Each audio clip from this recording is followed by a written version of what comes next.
Diálogo com Trifão, de São Justino Mártir. Vamos saber um pouco sobre o que é o diálogo com Trifão e depois vamos ler o diálogo. Então, o diálogo com Trifão em grego é um texto cristão do século II, escrito por volta de 155, 160 d.C., que registra um debate fictício, mais baseado em discussões reais da época entre o filósofo cristão São Justino Mártir e um judeu erudito chamado Trifão. É uma obra fundamentalmente da patrística, estudo dos padres da igreja e uma das primeiras tentativas de um debate teológico sistemático entre o cristianismo e o judaísmo. A autora é São Justino Mártir, nascido em Flávia, Neápolis, atual Nablus, na Cisjordânia. Ele era um filósofo que, após buscar a verdade em várias escolas filosóficas, como o estoicismo, aristotelismo, pitagorismo e platonismo, converteu-se ao cristianismo. Ele via o cristianismo como a verdadeira filosofia. Formato. Como o nome indica, a obra é escrita em forma de diálogo, um estilo herdado de filósofos gregos como Platão. Isso torna a leitura mais dinâmica e acessível. O diálogo ocorre em Éfeso, um importante centro urbano do Império Romano. Personagens principais: o Justino, que é o protagonista, que representa a visão cristã. Ele é um filósofo convertido que argumenta com base na razão e nas escrituras judaicas, que é o Antigo Testamento. O outro personagem é o Trifão, que é um judeu erudito, possivelmente um rabino, bem versado na lei e nos profetas. Ele é educado, faz perguntas pertinentes e representa as objeções judaicas ao cristianismo do século II. Dois companheiros o acompanham no diálogo. O cerne do diálogo é a tentativa de Justino para provar, usando exclusivamente as escrituras hebraicas do Antigo Testamento, que Jesus de Nazaré é o Messias prometido e que a nova aliança em Cristo substitui e cumpre a antiga aliança mosaica. Aqui estão os pontos chaves discutidos: a lei de Moisés e a nova lei de Cristo. Objeção de Trifão. Por que os cristãos não observam a lei mosaica, que é a circuncisão, regras alimentares e sábado, etc.? Resposta de Justino. Essas leis eram simbólicas e temporárias, dadas por causa da dureza do coração do povo. Elas apontavam para Cristo, a verdadeira e eterna lei. É trazida por Jesus. A lei do amor e da fé. A circuncisão do coração é mais importante que a física. A natureza do Messias, Cristologia. Objeção de Trifão. Os judeus esperavam um Messias político e terreno, um rei davídico. Como Jesus, que foi crucificado como um criminoso, pode ser o Messias? A resposta de Justino. Justino usa extensivamente as profecias do Antigo Testamento para mostrar que o Messias deveria sofrer, morrer e ressuscitar. Os chamados Salmos do servo sofredor em Isaías 53 são centrais para o seu argumento. Ele argumenta que existem duas vindas do Messias, uma em humilhação já cumprida em Jesus e outra em glória no fim dos tempos. A divindade de Jesus. Objeção de Trifão. Como os cristãos que creem em um único Deus podem adorar Jesus como Deus? Isso não é politeísmo? Resposta de Justino. Justino desenvolve uma teologia primitiva da Trindade. Ele introduz o conceito do Logos, o Verbo, uma ideia emprestada da filosofia grega e do prólogo do Evangelho de João. O Logos é a razão divina, eternamente gerada pelo Pai. Através do Logos, Deus Pai criou o mundo e se comunicou com a humanidade. Por exemplo, nas teofanias do Antigo Testamento, Jesus é esse Logos encarnado. Portanto, adorar Jesus não é adorar um segundo Deus, mas adorar o próprio Deus que se manifesta através do seu Logos. Meu Deus, que lindo, hein? Do seu verbo. A vocação dos gentios, não judeus. Justino argumenta que a salvação através de Cristo está aberta a todos os povos, cumprindo assim as promessas feitas a Abraão de que ele seria uma bênção para todas as nações. Importância e legado. Primeira apologia sistemática é uma das principais defesas detalhadas da fé cristã dirigida ao mundo judaico. Ponte entre a fé e a razão. Justino usa a linguagem e os conceitos da filosofia grega, especialmente o logos, para explicar a doutrina cristã, estabelecendo um precedente para futuros teólogos. Cristologia primitiva. Ele oferece um vislumbre crucial de como os primeiros cristãos entendiam a pessoa de Jesus Cristo antes dos grandes concílios ecumênicos. Testemunho do cristianismo do século II mostra as práticas da igreja primitiva, como o batismo e a Eucaristia, e as tensões teológicas entre cristãos e judeus na época. Limitações e críticas. É um tom polêmico. Em alguns trechos, o tom pode ser duro em relação ao judaísmo, refletindo as controvérsias e a separação crescente entre as duas religiões naquele período. É importante lê-lo com o contexto histórico em mente.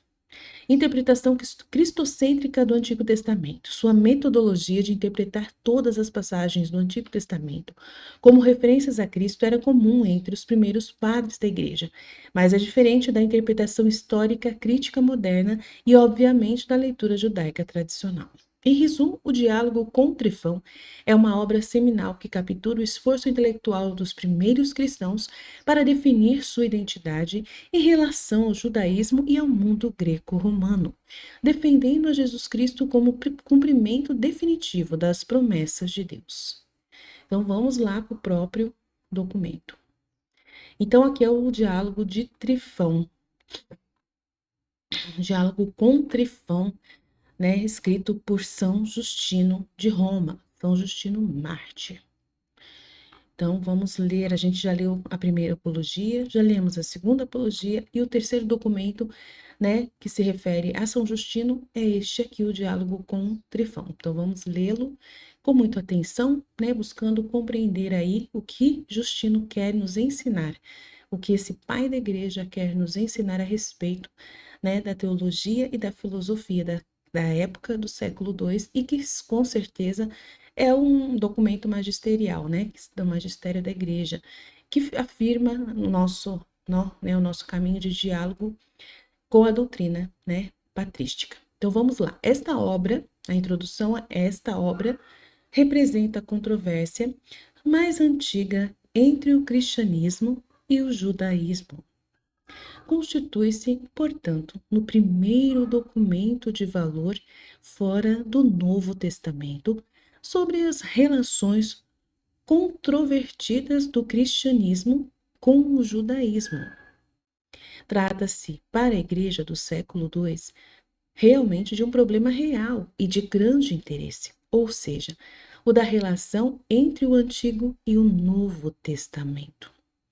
Para Justino, especificamente, a questão seria mostrar o universalismo do cristianismo, suplantando o judaísmo, realizando plenamente as profecias do Antigo Testamento.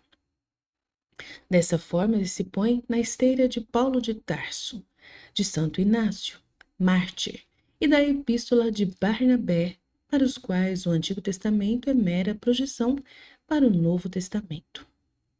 O tema central do diálogo é a derrogação da lei antiga e o advento da nova, messianidade e divindade de Jesus.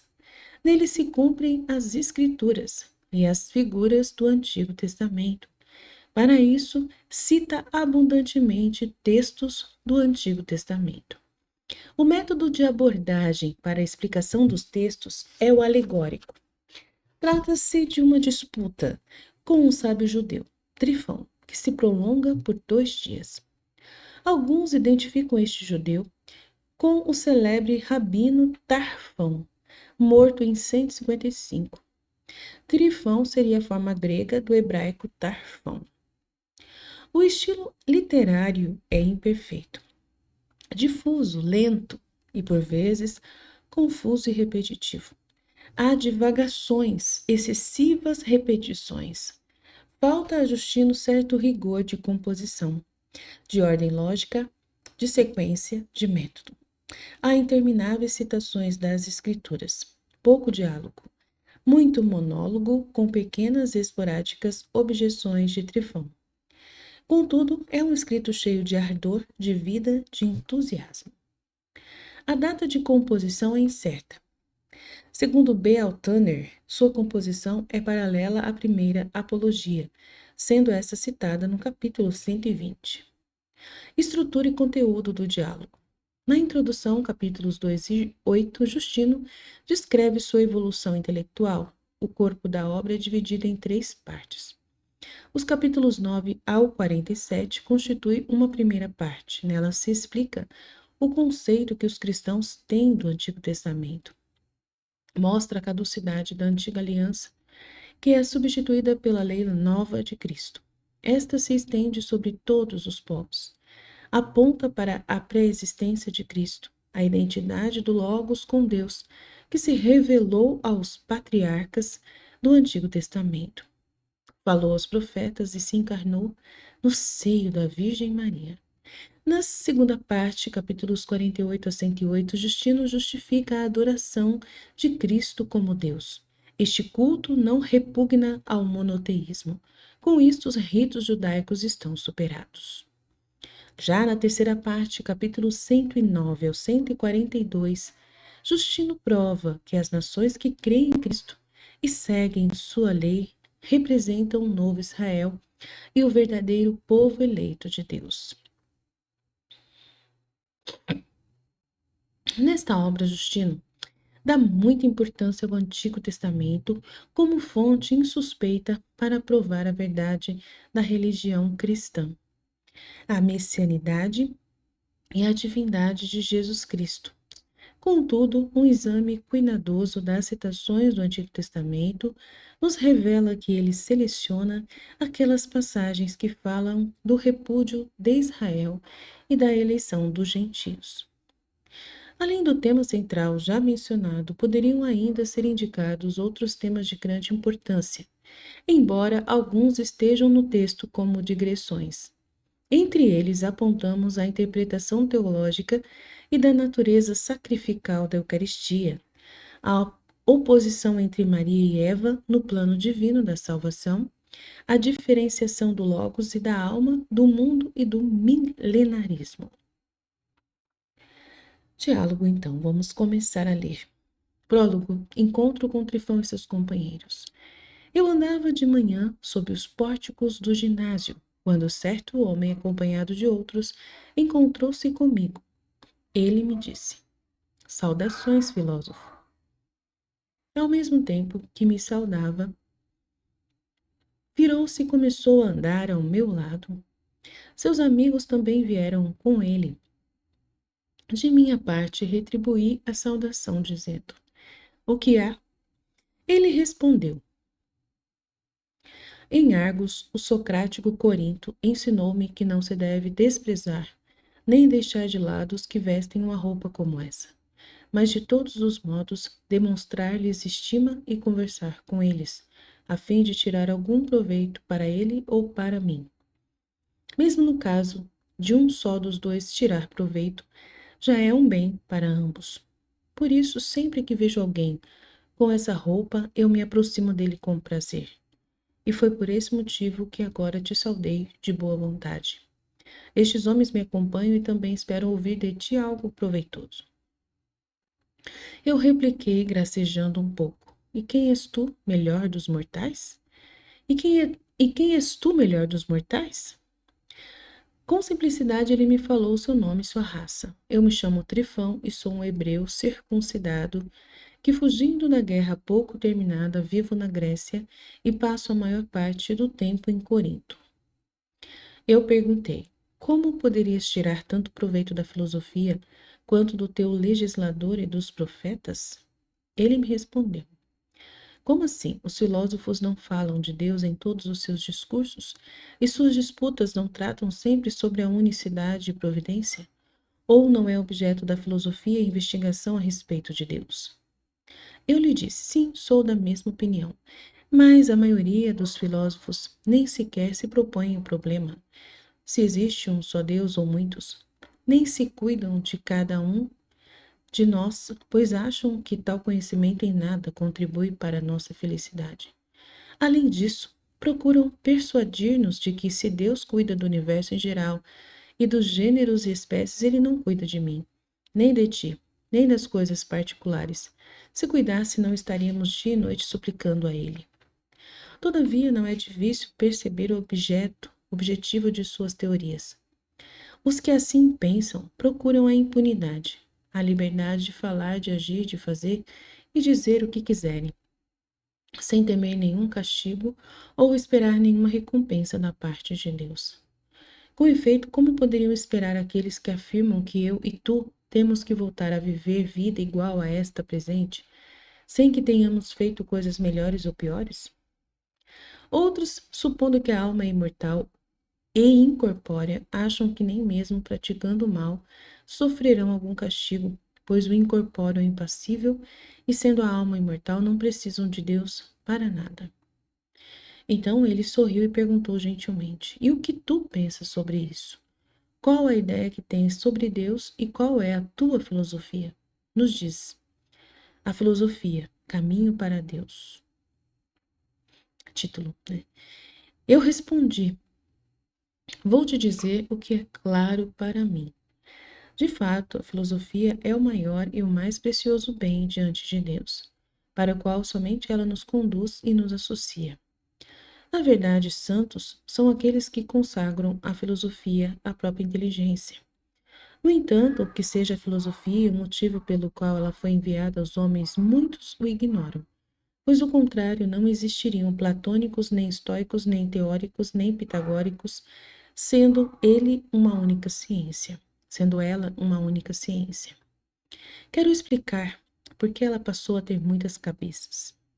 A questão é que aos primeiros que a ela se dedicaram e se tornaram famosos em sua profissão, seguiram outros que não fizeram mais nenhuma investigação sobre a verdade. Ao contrário, levados pela admiração da constância, do domínio de si e da raridade das doutrinas de seus mestres, só aceitaram como verdade o que cada um tinha deles aprendido. Então, transmitindo a seus sucessores doutrinas semelhantes às primitivas, cada escola tomou o nome daquele que foi o pai da doutrina. Itinerário intelectual de Justino. Eu mesmo, no início, desejando também reunir-me com alguns deles, coloquei-me nas mãos de um estoico e passei bastante tempo com ele. Todavia percebi que nada me adiantava para o conhecimento de Deus, pois nem sequer ele sabia nada, nem dizia que esse conhecimento era necessário. Então separei-me dele e dirigi-me a outro, um peripatético, que se acreditava ser homem perspicaz. Este me suportou bem nos primeiros dias, mas logo deu-me a entender que devíamos fixar honorários, a fim de que a nossa convivência não ficasse sem proveito. Eu o deixei então por esse motivo, pois ele absolutamente não parecia filósofo. Minha alma, porém, continuava ardendo para ouvir o que é próprio e excelente na filosofia. Então me dirigi a um pitagórico, muito conceituado, homem que se orgulhava muito de sua própria sabedoria. Logo que comecei a conversar com ele, desejando tornar-me seu ouvinte e discípulo, ele me disse: Como assim? Estudaste música, astronomia e geometria? Ou pensas que poderás contemplar algumas dessas realidades que contribuem para a felicidade, sem aprender primeiro essas ciências que desprendem a alma do sensível e a preparam para o inteligível, de modo que possas ver o que é belo e bom em si mesmo? Então fez-me um grande panegírico sobre essas ciências, apresentando-as como necessárias, e quando confessei que as ignorava, mandou-me embora. É claro que fiquei incomodado por ter malogrado em minha esperança, mas ainda porque eu acreditava que aquele homem sabia alguma coisa. Por outro lado, considerado o tempo que eu deveria gastar naquelas disciplinas, não sofri em deixá-lo por causa de tão grande prazo. Fiquei perplexo, por fim, decidi conversar também com os platônicos, pois também eles tinham muita fama. Justamente nesses dias chegara à nossa cidade um homem inteligente, proeminente entre os platônicos. Mantinha com eles longas conversas e a cada dia eu me adiantava e fazia progressos notáveis. Eu me exaltava principalmente com a consideração do incorpóreo. A contemplação das ideias dava asas à minha inteligência. Eu imaginava ter me tornado sábio num átimo. E minha estupidez fazia-me esperar que de um momento para o outro contemplaria o próprio Deus. Com efeito, esta é a meta da filosofia de Platão. O encontro decisivo. Com essa disposição de alma, decidi encher-me de grande solidão e evitar o caminho dos homens. Por isso, dirigi-me a um certo lugar não distante do mar, perto já do local em que eu viria ficar sozinho. Seguia-me a pouca distância um ancião de aspecto não desprezível, dando sinais de possuir caráter brando e venerável. Voltei-me, parei e fixei nele o meu olhar. Então ele me perguntou: Tu me conheces? Respondi que não, e ele continuou: Então por que me olhas desse jeito? Eu lhe respondi: Estou admirado de que tenhas vindo onde me encontro, pois eu não esperava encontrar aqui homem algum. Ele me disse: Estou preocupado com alguns familiares meus que estão viajando. Vim então pessoalmente ver se eles aparecem em algum lugar. E tu, o que fazes aqui? Eu lhe respondi: Gosto de ficar aqui um pouco, pois posso conversar comigo mesmo sem que ninguém me atrapalhe. Para quem gosta de meditar, não há lugares mais apropriados que estes. Então ele me disse: És, portanto, um amigo das ideias, e não da ação e da verdade? Por que não ser prático ao invés de sofista? Eu lhe respondi: Que obra maior devemos realizar senão a de mostrar como a ideia dirige todas as coisas? Concebida em nós e deixando-nos conduzir por ela, podemos contemplar o engano dos outros e ver que em suas ocupações não há nada de são, nem de agradável a Deus. De fato, sem a filosofia e a reta razão, não é possível existir prudência. É preciso, portanto, que todos os homens se dediquem à filosofia e a considerem a maior e mais honrosa, deixando o restante em segundo ou terceiro lugar. Se essas estiverem unidas à filosofia, ainda poderão passar por coisas de moderado valor e dignas de aceitação. Contudo, se estiverem separadas dela e não a acompanharem, serão pesadas e vis para aqueles que as realizam. O que é a filosofia e a felicidade que ela traz? Então ele me disse: Quer dizer que a filosofia traz felicidade? Eu respondi: Sem dúvida, e somente ela. Ele continuou: Se não houver inconveniente, dize-me o que é filosofia e qual a felicidade que ela produz. Eu respondi: Filosofia é a ciência do ser e do conhecimento da verdade. E felicidade é recompensa dessa ciência e desse conhecimento. Ele me perguntou: A quem chamas de Deus? Deus é aquele que é sempre encontrado do mesmo modo. Ele é invariável e também a causa do ser de todos os outros seres. Essa foi a minha resposta. E como se ele gostasse de me ouvir, continuou a me perguntar: O nome de ciência não é comum a diferentes coisas? Em todas as artes, a pessoa que as conhece é chamada de sábio nelas. Por exemplo, a estratégia, a navegação, a medicina. O mesmo não acontece com o que se refere a Deus e ao homem. Existe alguma ciência que nos forneça conhecimento das coisas divinas e humanas, fazendo-nos conhecer o que nelas existem, de divindade e justiça? Eu respondi: Claro que sim. Então, conhecer o homem e a Deus é a mesma coisa que saber música, aritmética, astronomia ou qualquer outra coisa? Eu repliquei: De modo nenhum. Ele acrescentou: Então, tu não me respondeste corretamente antes. Com efeito, há conhecimentos que adquirimos através da aprendizagem ou de algum treinamento, outros pela visão direta. Por exemplo, se alguém te disser que na Índia existe um animal de tipo diferente de todos os outros, que é assim ou assim, multiforme, multicolorido, não saberias o que ele é, nem poderias dizer sobre ele antes de vê-lo ou de ouvir quem o viu. Eu respondi: Claro que não. Ele replicou: Então, como os filósofos entendem ou falam corretamente sobre Deus se não têm ciência dele, pois não o viram nem jamais o ouviram? Eu contestei: Mas a divindade, Pai, não é visível como os outros seres vivos. Ela é apenas compreensível à inteligência, como disse Platão, e eu acredito nele. Pode o homem ver a Deus? Ele me disse: Então, a nossa inteligência tem uma força tão grande ou compreende a coisa por meio de sensação? Será que a inteligência humana é capaz de ver a Deus se não estiver adornada com o Espírito Santo? Eu respondi: Platão de fato afirma que assim é o olho da inteligência e que ela nos foi dada exatamente para contemplar com ele. Por ser olho puro e simples, aquele mesmo que é causa de tudo o que é inteligível, sem ar, sem forma, sem tamanho, sem nada daquilo que o olho vê, mas que é o próprio ser, indizível e inexplicável, além de toda essência, o único belo e bom que aparece imediatamente nas almas de excelente natureza, por aquilo que tem de semelhante a ele e por seu desejo de contemplá-lo. Ele me perguntou: qual é a nossa semelhança com Deus? Será que a alma é divina e imortal, uma partícula daquela soberana inteligência? E como aquela vê a Deus, também é possível para nossa compreender a divindade e gozar a felicidade que dela provém? Eu respondi, sem dúvida alguma. Ele continuou: e todas as almas dos seres vivos têm essa mesma capacidade? Ou a alma dos homens é diferente da alma de um cavalo ou de um jumento? Eu respondi: não há nenhuma diferença, elas são as mesmas em todos.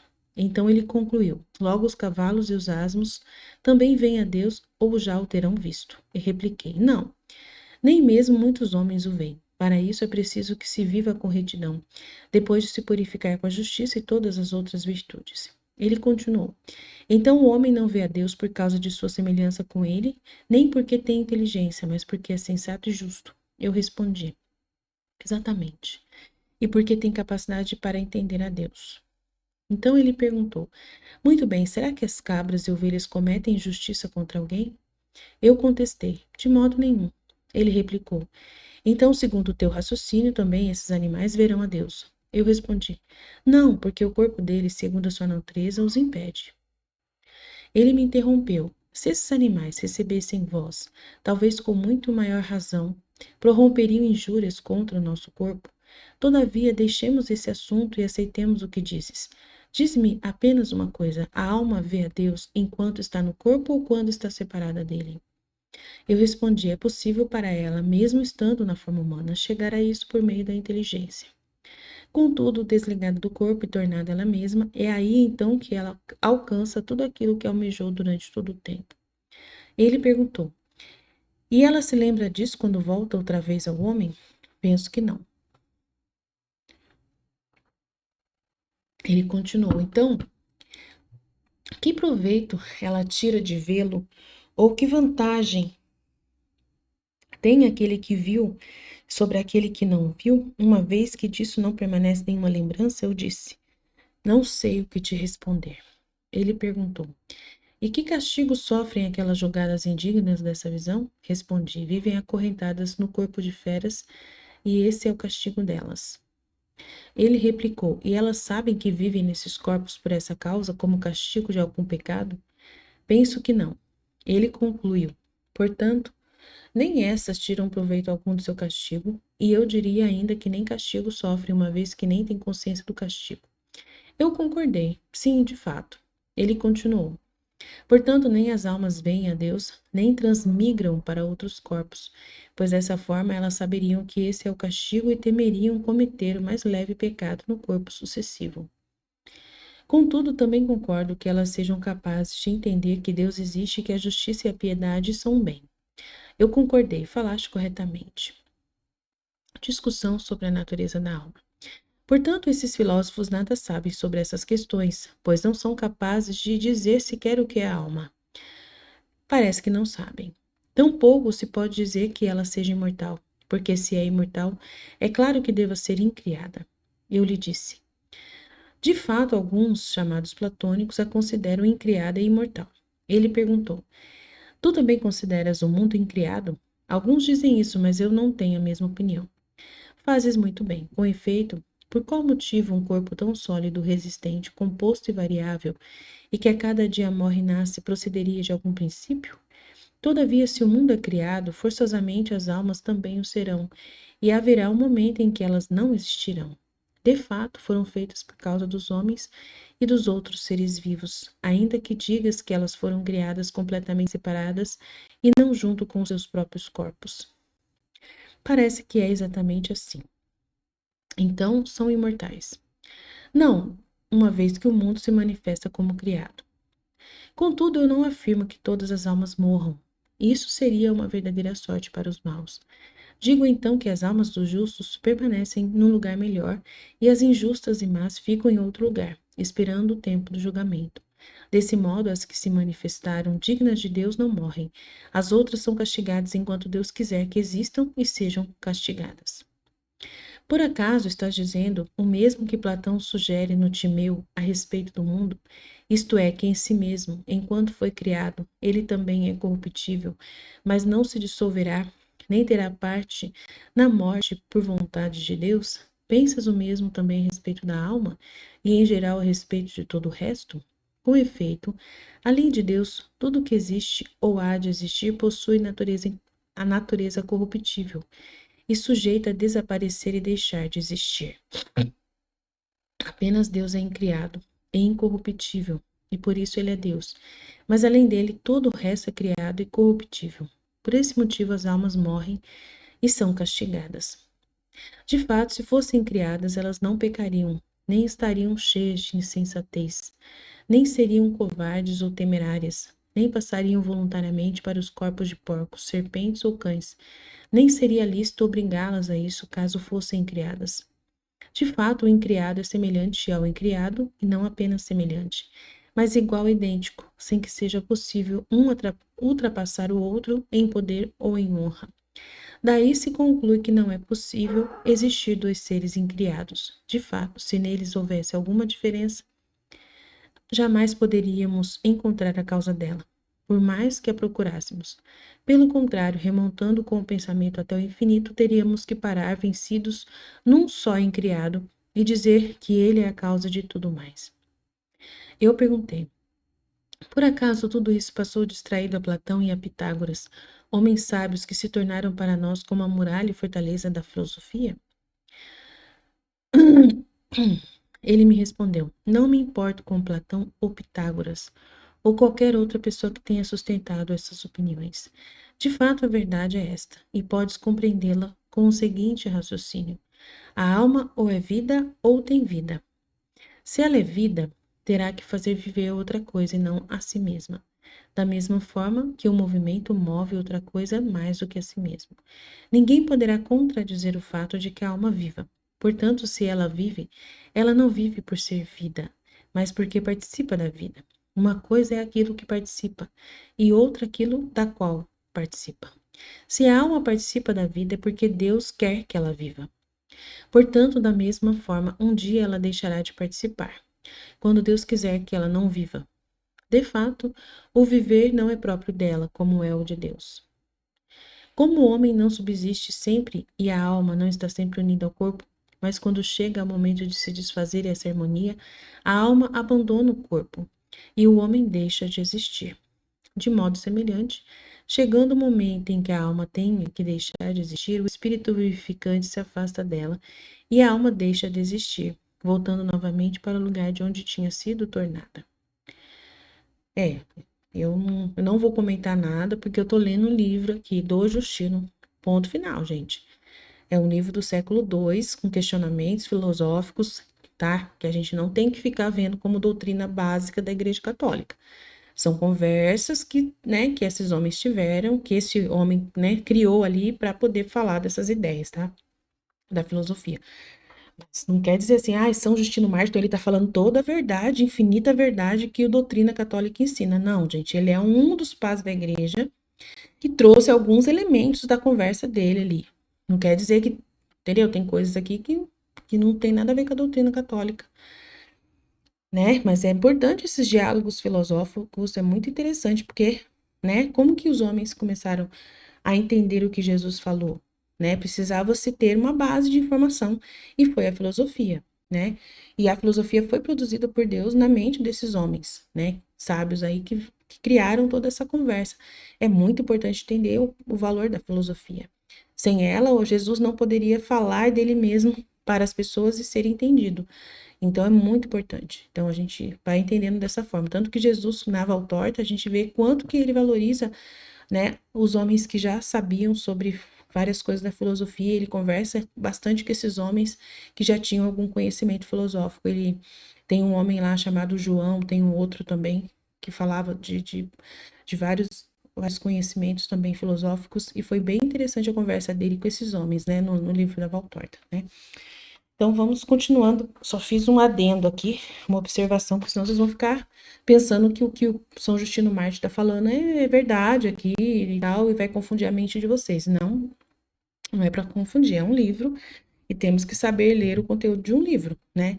Sem colocar ali como verdade absoluta o que está sendo lido aqui, tá bom? O que é verdade absoluta está na doutrina católica, no catecismo da igreja, né? É lá que você vai se firmar no conhecimento que a gente já tem bastante noção. Então, aqui é um livro de muitos que foram, né, pouco a pouco se unindo e se definindo qual é a doutrina verdadeira cristã colocada no catecismo da Igreja Católica, tá bom? Então, tem que entender como funciona. Beleza. Eu tô lendo os livros dos padres da igreja. Então, cada um tem um conteúdo e temos que entender a cabeça deles. É interessantíssimo isso, eu acho muito interessante. Mas como eu tô acostumada a ler livros de Jesus falando, aí as pessoas levam tudo como verdade absoluta. Nesses livros não é Jesus falando, é um padre da igreja, um homem, tá? Que estava escrevendo coisas sobre Deus, mas não é o próprio Jesus falando. Então a gente tem que ter paciência, porque aqui não é verdades absolutas, tá bom? Então vamos lá. Eu perguntei: então a quem vamos tornar como mestre? Ou de quem poderemos tirar algum proveito, se nem mesmo neste se encontra a verdade? O velho replicou: há muito tempo existiam alguns homens, mais antigos do que todos estes considerados filósofos, homens bem-aventurados, justos e amigos de Deus, que falaram inspirados pelo Espírito Divino e divinamente inspirados. Predisseram o futuro, que está se cumprindo exatamente agora. São os chamados profetas. Somente eles viram e anunciaram a verdade aos homens, sem temer ou adular ninguém, sem deixar-se vencer pela vanglória. Pelo contrário, repletos do Espírito Santo, disseram apenas o que viram e ouviram. Seus escritos se conservam ainda hoje, e quem os lê e neles acredita pode tirar o maior proveito nas questões a respeito do princípio e fim das coisas, e sobre aquelas coisas que o filósofo deve saber. Com efeito, eles nunca fizeram seus discursos com demonstração, pois eles são testemunhas fidedignas da verdade, acima de toda demonstração. Além disso, os acontecimentos passados e os atuais obrigam-nos a aderir às suas palavras. É justo crer neles também pelos milagres que faziam, pois mediante eles glorificavam a Deus, Criador e Pai do universo, e anunciavam a Cristo, seu Filho, que dele procede. Em troca, os falsos profetas, cheios de espírito enganoso e impuro, não fizeram nem fazem isso, mas atrevem-se a realizar certos prodígios para espantar os homens e glorificar aos espíritos do erro e aos demônios. Quanto a ti, antes de tudo, roga que as portas da luz te sejam abertas, pois estas coisas nem todos as podem ver e compreender, a não ser aqueles a quem Deus e seu Cristo concedem o dom de compreender. Ditas essas coisas e muitas outras, que não é o caso de referir agora, o velho foi embora, depois de exortar-me a seguir seus conselhos, e eu não voltei a vê-lo mais. Contudo, senti imediatamente que se acendia um fogo em minha alma e se apoderava de mim o amor pelos profetas e por aqueles homens amigos de Cristo. Refletindo comigo mesmo sobre os raciocínios do ancião, cheguei à conclusão de que somente essa é a filosofia segura e proveitosa. Desse modo, portanto, e por esses motivos sou filósofo e desejaria que todos os homens, com o mesmo empenho que eu, seguissem as doutrinas do Salvador. Com efeito, nelas há alguma coisa de temível e são capazes de comover os que se afastam do caminho reto, ao mesmo tempo que elas se convertem em docíssimo descanso para aqueles que neles meditam. Também tu, se te preocupas com algo de ti mesmo, se aspiras por tua salvação e tens confiança em Deus, como pessoa que não está alheia a essas coisas, é possível para ti alcançar a felicidade reconhecendo o Cristo de Deus o Cristo de Deus, e iniciando-te em seus mistérios. Apenas terminei de dizer essas coisas, caríssimo amigo, e os companheiros de Trifão deram uma gargalhada e ele me disse sorrindo: aceito algumas das coisas que disseste e admiro o teu fervor pelas coisas divinas. Todavia, teria sido melhor que continuasses a professar a filosofia de Platão ou de algum outro, praticando a constância e o domínio de ti mesmo e a castidade, em vez de te deixares enganar por doutrinas mentirosas e seguir a homens indignos. Com efeito, enquanto permanecias naquele estilo de filosofia e levavas a vida de maneira irrepreensível, ainda te restava esperança de um destino melhor. Contudo, uma vez que abandonaste a Deus e puseste tua esperança no homem, que salvação te resta? Portanto, se queres ouvir o meu conselho, pois eu te considero meu amigo, primeiro faze-te circuncidar e depois observa, segundo o nosso costume, o sábado, as festas, as luas novas de Deus, cumprindo tudo o que está escrito na lei. Talvez possas, então, alcançar misericórdia da parte de Deus. Quanto a Cristo ou Messias, se ele nasceu e está em algum lugar, é desconhecido e nem ele próprio conhece a si mesmo, e não terá nenhum poder, até que venha Elias para ungí-lo e manifestá-lo a todos. Quanto a vós, porém, dando ouvidos a vozes vãs, fabricais para vós mesmos um Cristo, e por sua causa estáis agora perecendo sem objetivo nenhum. Credo. Olha o que o judeu fala, né, sobre Cristo. Que dor. Aí ele vai replicar. Beleza, vamos lá. Tens desculpa, homem, e pode ser perdoado. Com efeito, não sabes o que estás dizendo. Pois, seguindo mestres que não entendem as Escrituras, estás como que adivinhando e dizendo o que te vem à mente. Se queres ouvir o meu raciocínio sobre isso, perceberás que não estamos enganados e que jamais deixaremos de confessar a Cristo, por mais ultrajes que os homens nos inflijam e por mais que o pior dos tiranos se empenhe em fazer que apostatemos. Com efeito, vou mostrar-te imediatamente que não demos créditos a fábulas vãs, nem a doutrinas não demonstradas, mas cheias do Espírito de Deus e das quais brota o poder e floresce a graça. Então os companheiros de Trifão deram novamente uma gargalhada e começaram a gritar de forma não educada. Eu me levantei e estava pronto para ir embora. Trifão, porém, pegando-me pelo manto, disse-me que não me deixaria até que eu tivesse cumprido a minha promessa. Eu lhe repliquei: contanto que os teus companheiros não façam barulho e não se comportem de modo tão mal educado. Se quiserem, escutem em silêncio. Caso tenham alguma tarefa mais importante que os impeça de ouvir, podem ir embora. Quanto a nós, retiremo-nos um pouco mais e sentemo-nos para terminar a nossa discussão. Trifão concordou que assim fizéssemos e, de acordo, dirigimo-nos para o meio do estádio de xisto. Dois dos seus companheiros se separaram, caçoando do nosso empenho. Quando chegamos ao lugar onde há bancos de pedra de um e de outro lado, dois companheiros de Trifão sentaram-se num dos bancos. Um deles tocou no assunto da guerra que havia terminado na Judéia e começaram a conversar sobre ela. Quando eles terminaram, voltei a falar-lhes. Há mais alguma coisa que reprovais em nós, amigos? Ou apenas o fato de não vivermos conforme a vossa lei, nem circuncidarmos o nosso corpo como vossos antepassados, e nem guardarmos os sábados como vós o fazeis?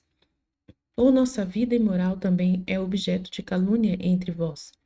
Quero dizer, por acaso, também acreditais que devoramos os homens e que depois do banquete, apagadas as luzes, nos entregamos a uniões ilícitas? Ou, finalmente, condenais em nós apenas o fato de darmos adesão a doutrinas como as que professamos e que não cremos, conforme pensais numa opinião verdadeira? Primeiras objeções do Trifão. Judeu, né? O judeu Trifão respondeu: isto é o que nos surpreende. Tudo isso que o povo comenta são coisas indignas de crédito, pois afastam-se muito da natureza humana. Quanto a mim, conheço os vossos mandamentos, contidos naquilo que se chama Evangelho. são tão maravilhosos e grandes que chego a pensar que ninguém é capaz de cumpri-los. Já tive a curiosidade de lê-los. Antes, o que nos deixa sobretudo perplexos é o fato de que vós, que dizeis praticar a religião e vos considerais superiores à plebe pagã, em nada sois melhores do que eles, nem viveis uma vida diferente dos pagãos. Não guardais as festas e sábados, nem praticais a circuncisão. Além disso, pondes vossas esperanças no homem crucificado, confiando receber de Deus algum bem sem guardar os mandamentos dele. Ou não lestes que será exterminada da sua descendência toda pessoa que não for circuncidada no 8º dia? E ele ordenou isso tanto para os estrangeiros como para os escravos comprados a preço de dinheiro. Tendo desprezado a própria aliança, vós vos descuidais de suas consequências, e ainda procurais convencer-nos de que conheceis a Deus, quando não fazeis nada do que fazem os que temem a Deus. Portanto, se tens algo a responder a essas coisas, e nos demonstras de que modo conservais a esperança sem observar a lei, com prazer te escutaremos e juntos examinaremos os outros pontos semelhantes. A lei antiga superada pela nova. Eu lhe respondi: Trifão, não haverá e nem houve outro Deus desde a eternidade, além daquele que criou e ordenou este universo. Também não cremos que o nosso Deus seja diferente do vosso, mas o mesmo que tirou vossos antepassados da terra do Egito, com mão poderosa e braço excelso. Também não depositamos nossa confiança em qualquer outro, dado que não existe, mas no mesmo que vós a depositais, no Deus de Abraão, de Isaque e de Jacó. Contudo, nós não a depositamos por meio de Moisés ou da lei, pois nesse caso estaremos fazendo o mesmo que vós. Com efeito, ó Trifão, eu li que deveria vir uma lei perfeita e uma aliança soberana em relação às outras, que agora devem ser guardadas por todos os homens que desejam a herança de Deus. A lei dada sobre o Monte Horebe já está velha e pertence apenas a vós. A outra, porém, pertence a todos. Uma lei colocada contra outra lei anula a primeira. Uma aliança feita posteriormente também deixa sem efeito a primeira. Cristo nos foi dado como lei eterna e definitivamente e como aliança fiel, depois da qual não há mais nem lei, nem ordem, nem mandamento. Ou não leste o que diz Isaías? Escutai-me, ó povo meu, e os reis deem-me ouvidos, porque de mim sairá uma lei, e o meu julgamento para iluminar as nações. Minha justiça se aproxima depressa, minha salvação logo sairá, e em meu braço as nações esperarão. E por meio de Jeremias se refere à nova aliança, dizendo o seguinte: Eis que vem dias, diz o Senhor, e eu estabelecerei com a casa de Israel e com a casa de Judá uma nova aliança. Não como a que estabeleci com seus pais no dia em que os tomei pela mão para tirá-los da terra do Egito. Deus, portanto, anunciou que estabeleceria uma nova aliança, e esta para iluminar as nações. Vemos e estamos convencidos de que, por meio do nome de Jesus Cristo crucificado, as pessoas se afastam da idolatria e de toda iniquidade, para aproximar-se de Deus, suportando até a morte, para confessá-lo e manter a sua religião. Todos podem compreender que esta é a lei nova e a nova aliança, assim como a expectativa daqueles que de todas as nações esperam os bens de Deus. Com efeito, nós somos o povo de Israel verdadeiro e espiritual, a descendência de Judá e de Jacó, de Isaque e de Abraão, que foi atestado por Deus, enquanto ainda era incircunciso e que foi abençoado, e chamado pai de muitas nações. Nós somos aqueles que se aproximaram de Deus por meio desse Cristo crucificado, como ficará demonstrado quando continuarmos os nossos raciocínios. Eu continuei. Isaías também diz em outra passagem: Escutai minhas palavras e vivereis, e estabelecerei convosco uma aliança eterna. As promessas fiéis de Davi. Pede o testemunho que lhe dei para as nações. Nações que não te conhecem te invocarão. Povos que não sabem que existes se refugiarão em ti, por causa do teu Deus, o Santo de Israel, pois ele te glorificou. Vós desonrastes essa lei e desprezastes essa nova aliança santa, e nem mesmo agora a recebeis. nem fazeis penitência por ter praticado o mal. Tendes o ouvido fechado, vossos olhos obcecados e o coração envolvido com gordura. Jeremias grita, e vós não o escutais. Tendes vosso legislador diante de vós e não o vedes. A boa nova é anunciada aos pobres, os cegos o veem, e vós não a entendeis. É necessária a segunda circuncisão, e vós continuais com vosso orgulho do corpo. A nova lei quer que guardeis o sábado continuamente, e vós que passais um dia sem fazer nada, já vos considerais religiosos, sem saber o motivo por que vos foi ordenado o sábado. O Senhor nosso Deus não se compraz nisso. Se entre vós há um perjuro ou ladrão, que deixe de sê-lo. Se há um adúltero, arrependa-se, e assim terá observado os deliciosos e verdadeiros sábados de Deus. Se alguém entre vós não tem as mãos limpas, purifique-se e ficará puro. De fato, Isaías não vos mandou a um banho, para vos falar de vossos assassínios e outros pecados, pois toda a água do mar não seria suficiente para isso.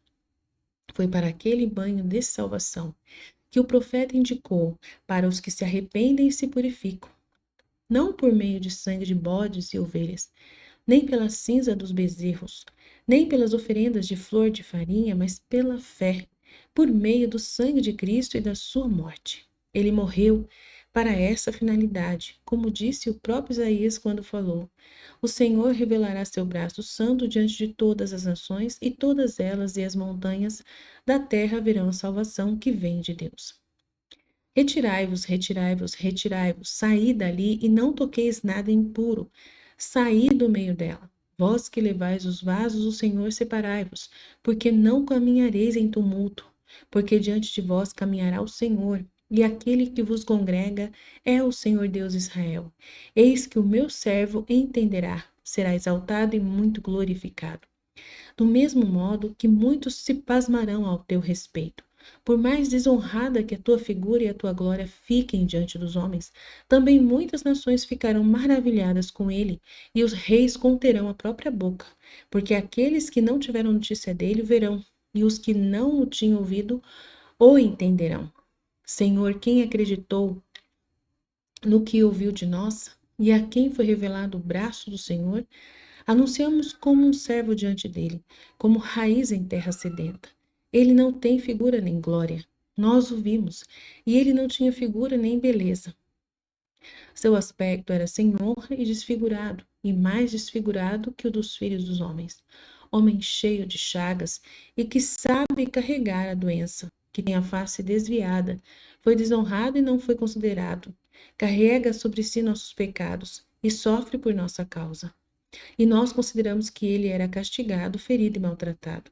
Mas ele foi ferido por nossos pecados e enfraquecido por nossas iniquidades. A disciplina da vossa paz está sobre ele. Por suas chagas fomos curados. Como ovelhas, todos nós nos extraviamos. Cada um andava errante por seu caminho, e o Senhor o entregou pelos nossos pecados. Ao ser maltratado, ele não abriu a boca. Como ovelha, foi conduzido ao matadouro. E como cordeiro que está mudo, ele não abre a boca. Sua sentença foi tirada na humilhação. Mas quem explicará a sua geração? Porque a sua vida é arrebatada na terra. Pelas iniquidades do meu povo ele vai para a morte. Darei os maus no lugar de sua sepultura e os ricos no lugar de sua morte. Porque ele não cometeu iniquidade, nem se encontrou mentira em sua boca. E o Senhor quer purificar a sua chaga. Se derdes pelo pecado, vossa alma verá uma descendência de longa vida. O Senhor quer tirar a sua alma da fadiga, mostrar-lhe a luz, plasmar o seu entendimento e justificar o justo que serviu bem a muitos.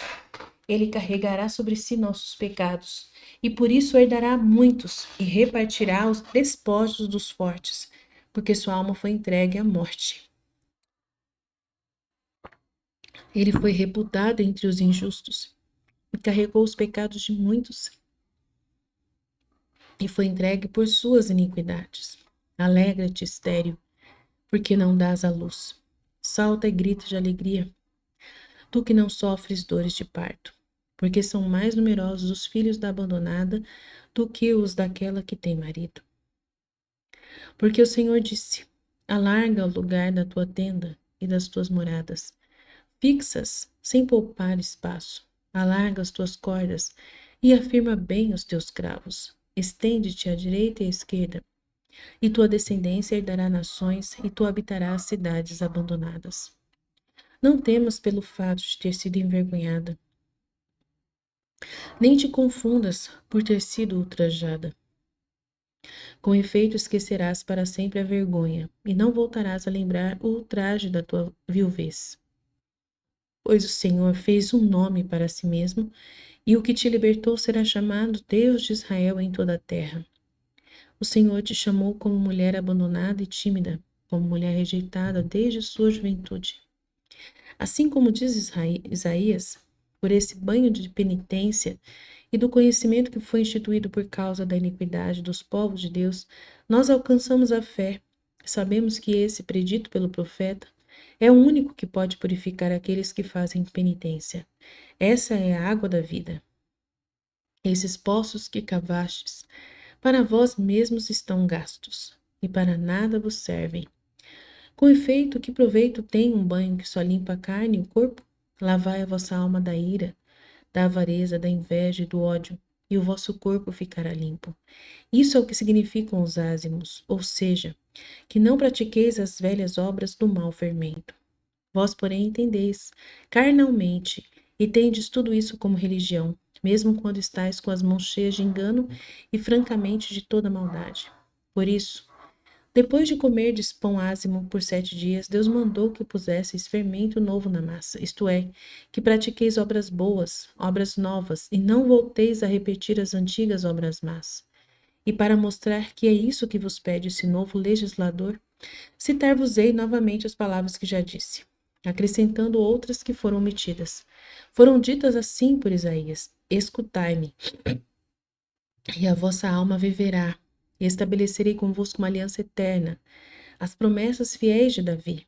Eis que eu as dei para vós, como testemunho para as nações, como príncipe legislador para os povos. Nações que não te conhecem te invocarão, e povos que de ti não sabem se refugiarão em ti por causa do teu Deus, o Santo de Israel. Buscai a Deus, e quando o tiverdes encontrado, invocai-o, enquanto está perto de vós. Que o ímpio abandone os seus caminhos e o homem iníquo os seus conselhos. Converta-se ao Senhor e encontrará misericórdia, porque ele certamente perdoará vossos pecados. Porque os meus desejos não são como os vossos desejos, nem os meus caminhos como os vossos caminhos. Porque assim como a neve ou a chuva cai do céu e não volta até que empape a terra e faça produzir e brotar, dando semente para aquele que semeia e pão para comer, assim será a palavra que sair da minha boca. Não voltará sem que antes cumpra o que eu queira, e faça prosperar meus mandamentos. Porque saireis com alegria, e com júbilo sereis ensinados. Porque os montes e colinas saltarão ao receber-vos, e todas as árvores do campo baterão palmas com suas folhagens. E em lugar do espinheiro crescerá o cipreste, em lugar da urtiga brotará o mirto. Isso trará renome ao Senhor e um sinal eterno, que nunca será extirpado. Eu prossegui.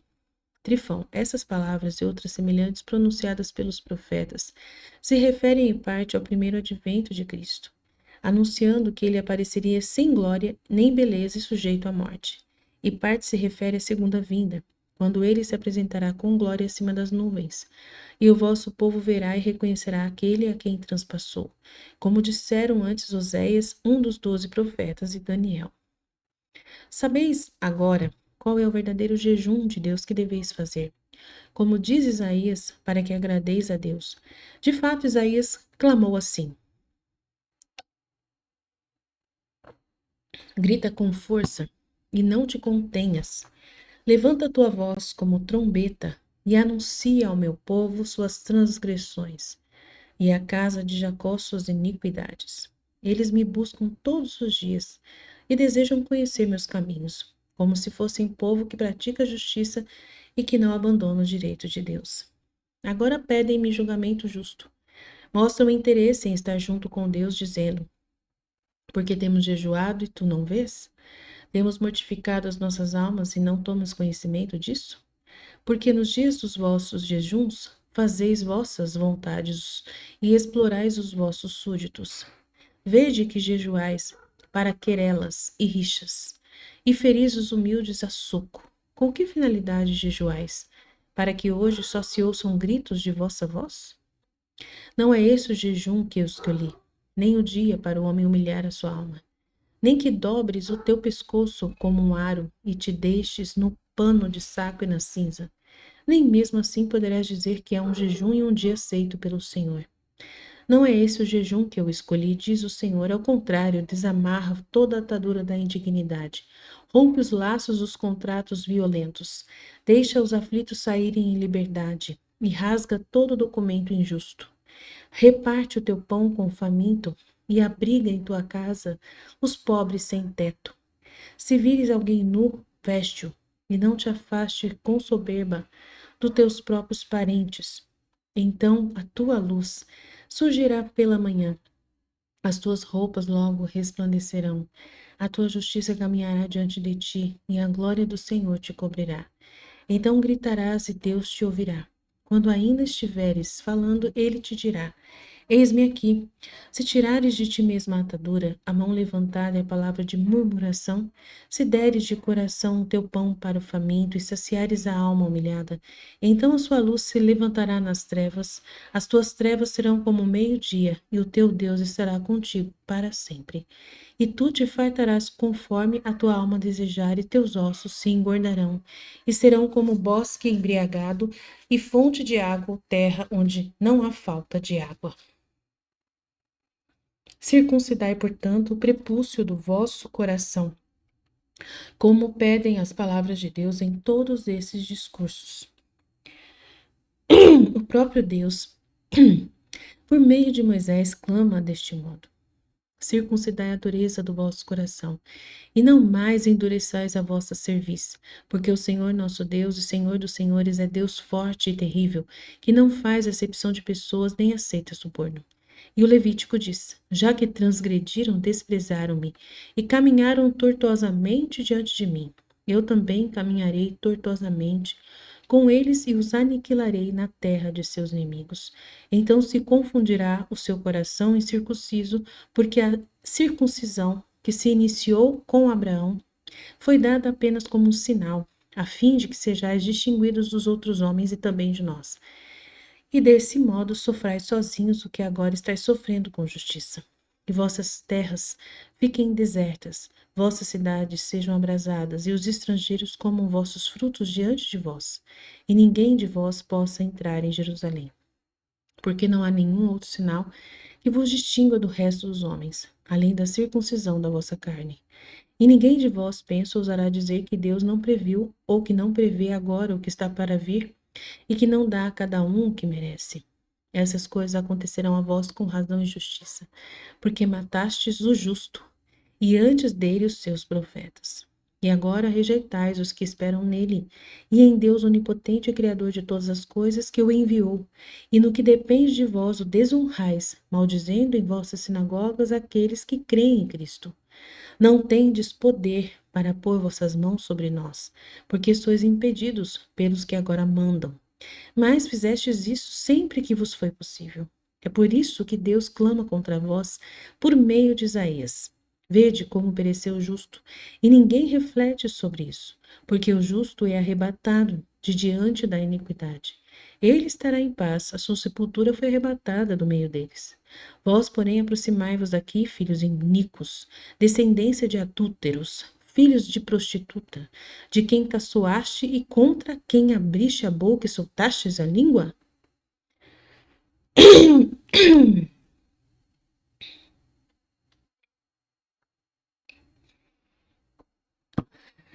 Justino acusa os judeus pelas iniquidades de todos os homens.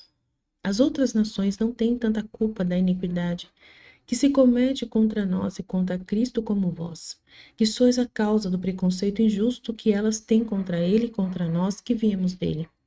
Com efeito, depois de crucificar aquele que era um único homem irrepreensível e justo, por cujas feridas são curados os que se aproximam do Pai por meio dele, quando soubestes que havia ressuscitado e subistes ao céu, como as profecias haviam anunciado, não só não fizestes penitência das vossas más ações, mas escolhestes homens especiais de Jerusalém, os mandastes por todo o mundo, a fim de espalhar que havia aparecido uma ímpia seita de cristãos e espalhar as calúnias que todos aqueles que não vos conhecem repetem contra nós. De modo que não só sois culpados de vossa própria iniquidade, mas também da iniquidade de todos os demais homens. E com razão, Isaías clama: por vossa culpa o meu nome é blasfemado entre as nações. E ai da alma deles, pois tomaram um mau conselho contra si próprios, dizendo: acorrentemos o justo, pois ele nos molesta. Por isso eles comerão fruto de suas obras. Ai do iníquo, os males lhe acontecerão, conforme as obras de suas mãos. E diz novamente em outra passagem: ai dos que arrastam seus pecados como uma longa corda e suas iniquidades como o tirante de um jugo de novilha. Os que dizem que se apresse logo e chegue já ao conselho do Santo de Israel, para que o conheçamos. Ai dos que ao mal chamam bem e o bem chamam mal, dos que transformam a luz em trevas e as trevas em luz, dos que mudam o amargo em doce e o doce em amargo. Vós, portanto, vos empenhastes para que se espalhasse por todo o mundo calúnias amargas, tenebrosas e iníquas contra aquele homem, o único sem culpa e justo enviado por Deus aos homens. De fato, ele vos pareceu molesto, quando gritava entre vós: minha casa é casa de oração, e vós a transformastes num covil de ladrões. E jogou pelo chão as mesas dos cambistas que estavam no templo, e gritou: ai de vós, escribas e fariseus hipócritas, que pagais o dízimo da hortelã e da arruda, e não pensais no amor de Deus e na justiça. Sepulcros caiados, que parecem bonitos por fora e por dentro, estão cheios de ossos de cadáveres. E aos escribas, ai de vós, escribas, pois tendes as chaves e não entrais, e nem deixais entrar os que querem, guias cegos. Uma vez que tu, Trifão, já leste os ensinamentos de nosso Salvador, como tu mesmo confessaste? Não creio ter feito algo fora de lugar, citar algumas breves sentenças dele mesmo, junto com as dos profetas. Lavai-vos, portanto, tornai-vos limpos agora e tirai de vossas almas os pecados. Mas lavai-vos no banho que Deus vos ordene e circuncidai-vos com a verdadeira circuncisão. Também nós observaríamos essa circuncisão carnal, guardaríamos os sábados e todas as vossas festas se não soubéssemos o motivo pelo qual vos foram ordenadas. Isto é, por causa de vossas iniquidades e da vossa dureza de coração. Porque se suportamos tudo o que nos faz sofrer por parte dos homens e dos maus demônios, de modo que até no meio do mais espantoso, a morte e os tormentos, rogamos que Deus tenha misericórdia daqueles que nos tratam assim. E em nada nos desejamos vingar deles, assim como nosso novo legislador nos ordenou. Ó Trifão, como não haveríamos de guardar o que em nada nos prejudica, isto é, a circuncisão carnal, os sábados e as festas? A não necessidade da circuncisão. Trifão observou: é exatamente isso que nos deixa perplexos. Suportais esses tormentos e não observais também os outros pontos sobre os quais estamos agora discutindo. Continuei. Não os observamos porque essa circuncisão não é necessária para todos, mas só para vós. E isso, como eu disse antes, para que sofrais o que agora com justiça estáis sofrendo. Também não tomamos vosso banho, esse de vossos poços rotos, pois ele não é nada em comparação com o nosso banho da vida. Justamente por isso Deus clama que abandonastes a ele, fonte viva, e cavastes para vós poços rotos, que não poderão conter água. Vós que sois circuncidados na carne, necessitais da nossa circuncisão. Nós, porém, que temos a espiritual, de nada nos serve a outra. Porque se aquela fosse necessária, como vós pensais, Deus não teria criado Adão com prepúcio. Não lhe teriam agradado os dons de Abel, que lhe ofereceu sacrifício sem ser circuncidado.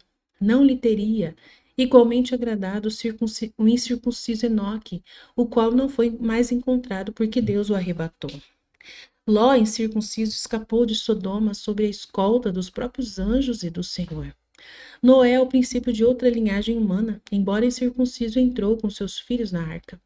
Também era incircunciso Melquisedeque, sacerdote do Altíssimo, a quem Abraão, o primeiro que foi circuncidado na sua carne, ofereceu os dízimos e por ele foi abençoado. E Deus anunciou, por meio de Davi, que devia estabelecer o sacerdote eterno, segundo a ordem de Melquisedeque.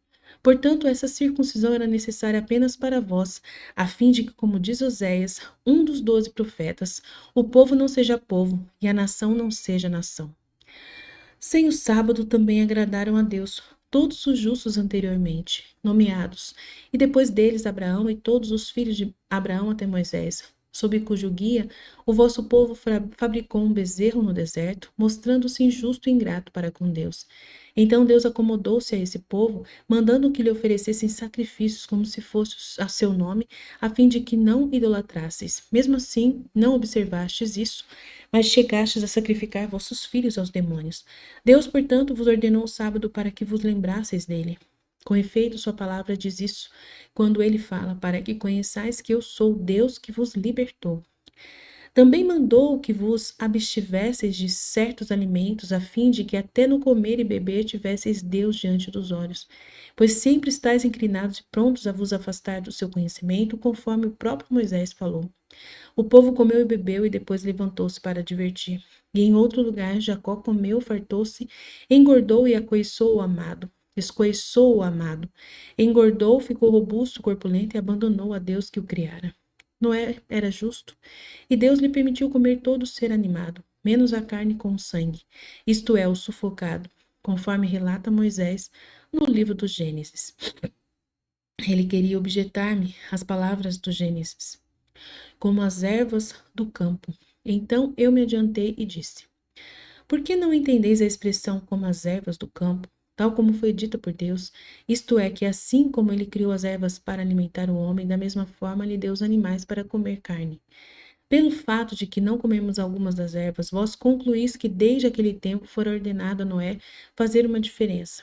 Vossa interpretação, porém, não merece nenhum crédito. Em primeiro lugar, eu poderia dizer e afirmar que todo legume é erva que se pode comer, mas não me deterei nisso. A verdade é que fazemos distinção entre as ervas do campo e nem é que se fazemos distinção entre as ervas do campo e nem de todas elas comemos, isso não se deve ao fato de serem profanas ou impuras, mas o de serem amargas, venenosas ou espinhosas. Contudo, as que são doces, nutritivas e belas, tanto as nascidas no mar como na terra, essas nós as buscamos com avidez e as comemos. Da mesma forma, Deus ordenou que vós abstivesseis de alimentos impuros, injustos e ilegítimos, porque mesmo comendo maná no deserto e vendo todos os prodígios que Deus fazia para vós, fabricastes o bezerro de ouro e o adorastes. É por isso que com justiça ele não deixa de gritar, filhos insensatos, nos quais não há fidelidade. Uau, que incrível, meu Deus. As leis, então, são feitas pela dureza do coração do povo. Que incrível, incrível. Mas eu vou parar por aqui, né? Então, beleza. Vai ter que fazer várias partes, porque é uma leitura bem, né, árdua. Mas por enquanto tá ótimo. Vou marcar aqui onde eu parei para a gente continuar logo que puder.